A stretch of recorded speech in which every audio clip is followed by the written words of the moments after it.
Berdoa itu malaikat, Pak. Nah, tergantung kita nih, apakah amal kita itu mampu memberikan syafaat kepada semua atau enggak. Karena ada kan syafaat yang ada orang-orang mampu memberikan syafaat kepada yang lainnya, diberi kewenangan oleh Allah.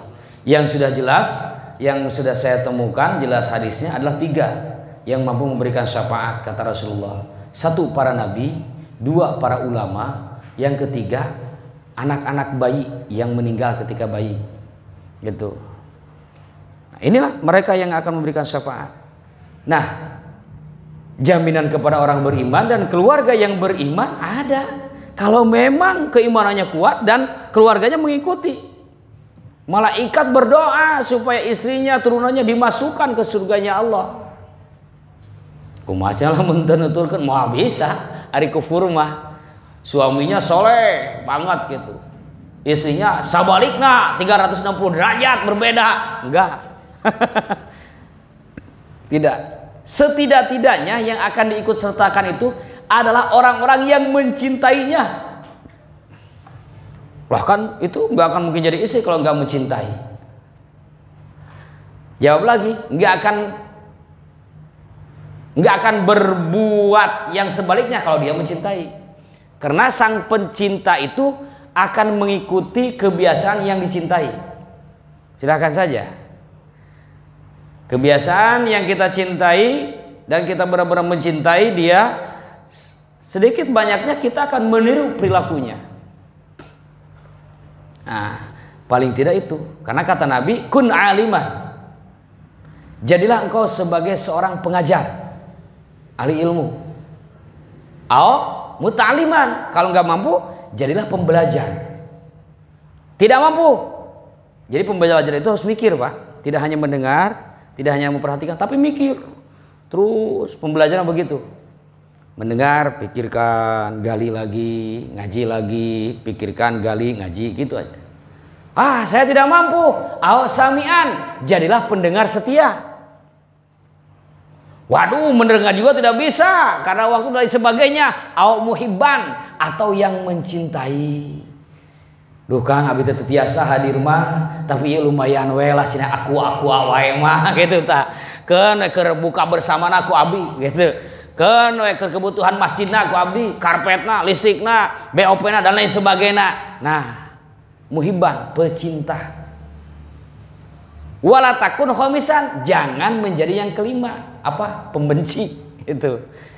Jadi paling rendah itu pecinta. Gitu. Kita tinggal milih lah, di mana nih posisi kita? Aliman, apakah kita ada bakat pengajar? Oh ada. Segeralah bersyukur kepada Allah dan meminta kemampuan kepada Allah. Meminta dijauhkan dari tujuan-tujuan materialistik. Oh nggak mampu, kita sebagai pembelajar resep mikir. Memintalah kepada Allah agar dilimpahi ilmu yang bermanfaat. Jauhkan dari ilmu-ilmu yang tujuannya untuk materialistik. Oh tidak mampu, terjadilah jadi pendengar. Jadilah pendengar yang setia. Tidak juga jadilah sebagai pecinta. Jangan sampai yang kelima. Lihat di dalam manakib seorang yang beragama non muslim ya, ketika ditanya man robuka, jawabannya apa? Abdul Qadir, Abdul Qadir, Abdul Qadir. Itu karena cintanya kepada Tuhan Syekh Abdul Qadir. Selamat. Sebelum itu ada seorang ulama ahli nahwu, ahli komunikasi, ketika wafat dimimpikan oleh seorang sufi, Imam Sibawayh namanya yang wafatnya, ahli nahwu. Sibawayhin dan Sibawayhi. Sibawayhi itu Imam Sibawayh. Ditanya Imam Sibawayh, man rabbuka? Karena dia ahli ilmu, cinta terhadap ilmunya, maka ketika ditanya oleh Munkar wa Nakir itu, dia mendebat malaikat.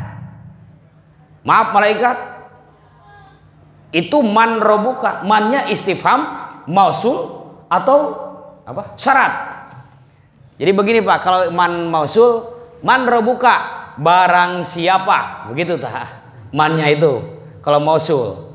Kalau man syarat, jika ada, jika kira-kira seperti itulah. Kalau man istifham baru bertanya, siapakah Tuhanmu? Jangan sembarangan ente nanya.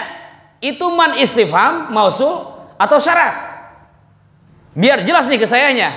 Kalau itu istifham, saya jawab. Kalau itu mausul, saya dengarkan. Kalau itu mansyarat, saya juga mendengarkan dengan jawabannya. Nyaho teuing aya teh nyaho jatuh diajar nu kitu ceuk malaikat teh. Laporan ke Allah Subhanahu wa taala, saur Allah naon, "Oh, eta mah hamba kami euy. Anu dibere tugas ngajaga Al-Qur'an jeung ilmu-ilmu kami. Manehna mere manfaat ka mukminin mukminah. Geus teu kudu dituluykeun. Bebaskeun." Itu ada dua orang yang dikenal dalam sejarah yang melawan malaikat Munkar Nakir. Yang pertama ada Sayyidina Umar bin Khattab. Itu kisahnya sudah saya sampaikan ya. Ada dalam kitab Nuruz Zolam dan kitab Safinatul Qadiriyah. Hadirin ikhwani rahimakumullah.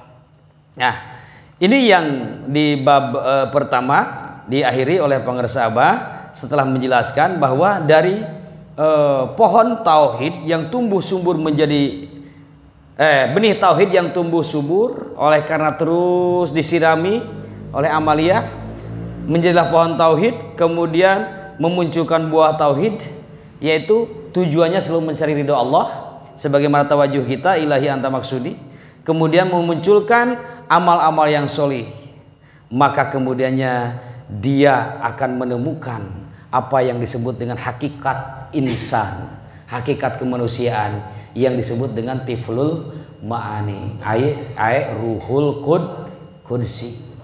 Nah, kadinya rupana pangarsa Abah teh gitu tujuanana teh, dan pada akhirnya yang sudah sampai ke sana tidak ada lagi tujuannya kecuali mengharapkan Allah Subhanahu wa taala.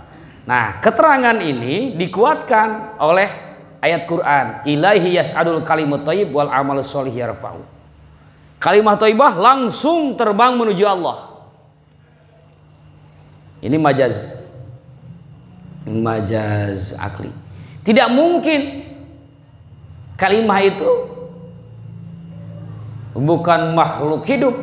Tidak mungkin dia terbang menuju Allah, betul? Kenapa? Karena tidak mungkin kalimat itu muncul kalau tidak ada yang mengucapkan. Tidak mungkin ucapan itu keluar kalau tidak ada yang mengucapkan. Berarti yang dimaksud terbang langsung menuju Allah itu adalah orang yang mengucapkannya, yang berzikirnya, ruhaninya langsung menuju kepada Allah. Begitu. Kalau zikirnya berjamaah, raga, nyawa, rasa, sesuai petunjuk dari guru, dikir bari dirasakan dan dikuatkan bahwa barang siapa yang mengharapkan ridho Allah maka falyamal amalan sholihan, perbanyaklah amal-amal soleh, wala yusik bi ibadati rabbihi ahada. Jangan sekali-kali memusyrikan dengan apapun. Jangan sampai ada ilah-ilah yang lain di dalam kalbu kita. Kita menganggap Allah sebagai ilah kita, dan yang namanya Allah itu adalah tempat berlindung, sumber kebahagiaan, tetapi kita merasa sedih karena ekonomi kita hancur. Tetapi kita merasa sedih karena ekonomi kita kurang. Kita merasa sedih karena kondisi negara kita sedang ditimpa musibah. Maka itu artinya di dalam kalbu kita masih ada ilah yang lain. Maka PR kita tiada lain dan tiada bukan amalkeun thariqah kalawannya gedurkeun zikir, nah kembangkeun DKM na zikir khotaman manakib gitu, teguhkan DRM na zikir robitoh muraqabah. Jadi DKM DRM, DKM DRM, DKM DRM. DKM amaliyahnya zikir khotaman manakib, DRM pelaksanaannya zikir robitoh muraqabah, terus diperkuat. Nah, untuk penguatan keilmuannya silahkan. Di situ bapak-bapak sudah megang buku Taji 3 Ajaran Jibril.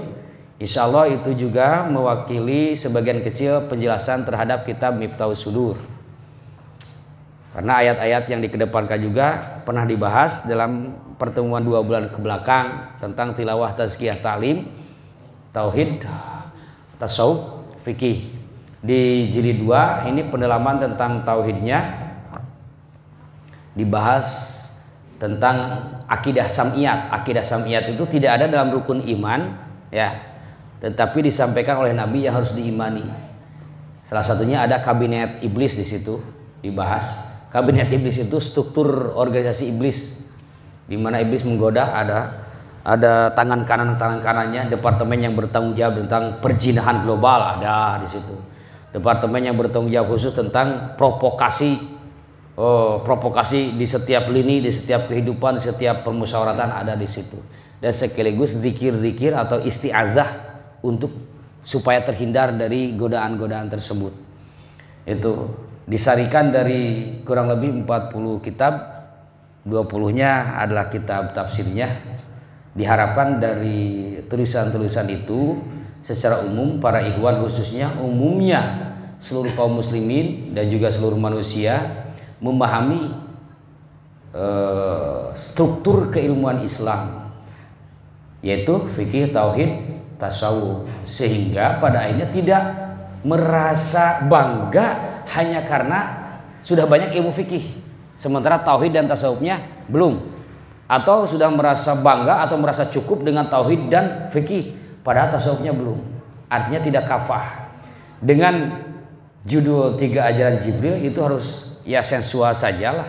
3 ajaran Jibril itu supaya menarik, tetapi memiliki dasar dari hadis Imam Muslim halaman 570 hiji bab jilid 2, bahwa Rasul mengatakan kepada Sayyidina Umar, dia Jibril datang kepadamu mengajarkan pokok ajaran agamamu. Pokok ajarannya itu adalah Islam, iman, ihsan. Nah yang 3 ini insya Allah jilid 3-nya nanti tasawuf, jilid 4-nya fikihnya. Ini diserialkan tetapi judulnya semua taji. Maksud judulnya itu tetap supaya orang yang membaca buku manapun dia harus sadar, oh saya belum selesai nih. Begitu. Kalau baca buku tauhid, oh fikihnya dan tasawufnya belum. Itu. Baca yang tasawuf, oh fikih dan tauhidnya belum. Artinya siapapun yang membaca buku itu dia akan diingatkan bahwa kewajiban lainnya, ilmu yang 2-nya harus dilengkapi. Tentu saja tidak akan sesederhana ini. Mudah-mudahan saja mohon doanya diberi kemampuan untuk membuat yang lebih sempurna dalam peningkatan khidmat kita kepada Pangersa Abah yang dohirnya sekarang adalah Pondok Pesantren Suryalaya. Amin ya Allah ya Rabbal Alamin. Rupanya demikian untuk pertemuan di MKTM bulan Ramadan ini. Tapi ada yang lupa ya, janji kita pembahasan tentang Al-Quran. Sebentar saja ya. Mana Al-Qurannya? Ada Al-Quran ini? Yes, Al-Quran.